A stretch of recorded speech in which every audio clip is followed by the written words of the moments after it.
When Ray Larson enters a room, it's obvious. He prides himself on being the face of hate. Surrounded by security, he's the international imperial wizard of the National Knights of the Ku Klux Klan. When we asked Larson for an interview, he agreed to meet us at an undisclosed hotel in Indiana, where he's based, to discuss why membership is on the rise. But in the course of our conversation, he said something we weren't expecting. Something about presidential candidate Barack Obama. Well, I'm not going to have to worry about it because somebody else down south is going to take him out. If that man is elected president, he'll be shot sure as hell. Larson wouldn't tell us details about how he believes Obama would be killed, only who might pull the trigger. The hate would be so deep from down south, it would definitely be a southerner. Obama! Obama! Obama! You ain't no real American. None of we have anything to do with it. Yeah, what's that? President.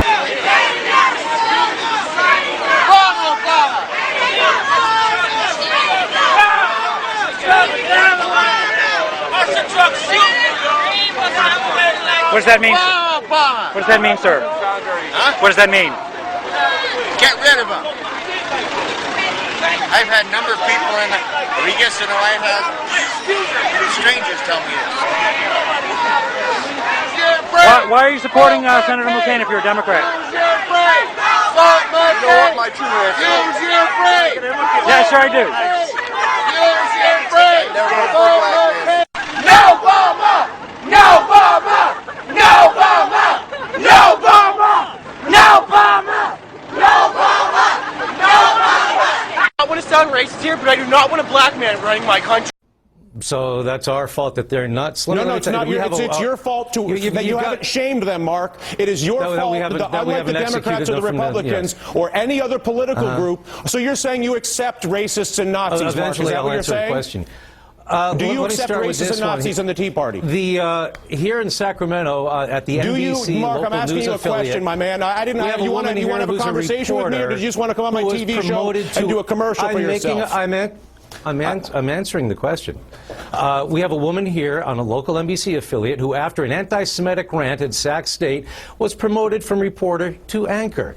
Does that make NBC? Does that make you an anti-Semitic organization? Hey, Mark, do I run NBC? Are you a guest on my show? No, do you have any intention of answering any of my questions? Racism. Let me ask you a question, Mark. Because I don't want to continue with this. You're wasting valuable oxygen.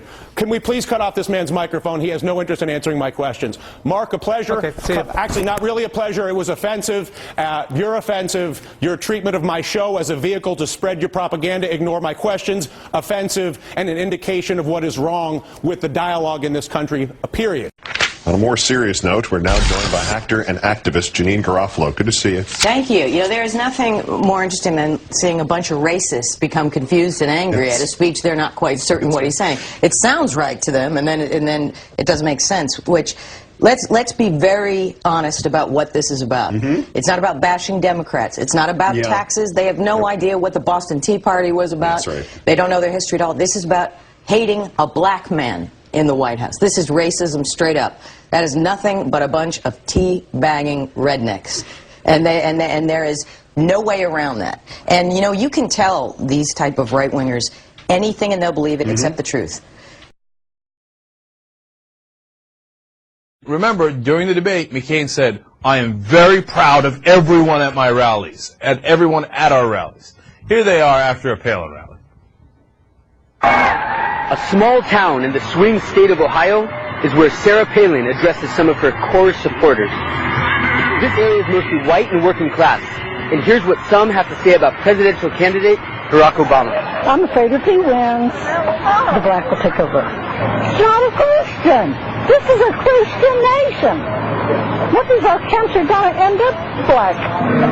When you've got a Negro running for president, you need a first stringer. He's definitely a second stringer. He seems like a sheep, or a wolf in sheep's clothing, to be honest with you. And I believe Palin, she's filled with the Holy Spirit, and I believe she's going to bring honesty and integrity to the White House.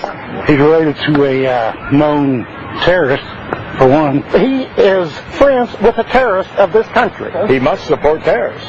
You know, if it walks like a duck and quacks like a duck, it must be a duck.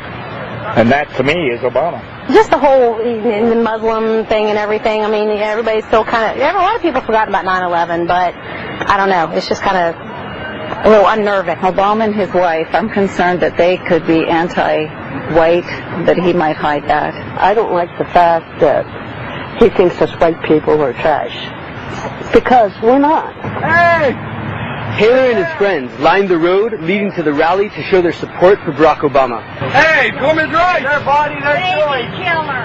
Call it what you want. It's baby killer. Taylor is from St. Clairsville and is shocked by the names he's been called by his own neighbors. I've been called the N-word. I've been called a Muslim. I've been called a un-American. I'm worried with these people. The tension's getting thicker and thicker. When people like me. What about what? Be specific. I'm afraid some of these people might try to hurt Obama. The divisive nature of this campaign has brought out into the open what's usually discussed behind closed doors in America. It's a reminder that hate and fear are still powerful forces in American society. Casey Kaufman, Al Jazeera, in Eastern Ohio. You know, being involved, as long as I have in the government, they teach you to see the big picture and read between the lines. And I just don't like what I'm seeing. What can Americans expect from Republicans now? Let's start with the big picture. Over the past week, some have said it was indelicate of me to suggest that our top political priority over the next 2 years should be to deny President Obama a second term. So I pray for his life, and I warn America, protect that young man, because if anything happens to him, God help, what America will look like in the world and inside these borders. We can afford to lose an election, but we cannot afford for Michelle Obama and Sasha and Malia to be deprived of their father because of the hate that is budding and growing in America for this young man.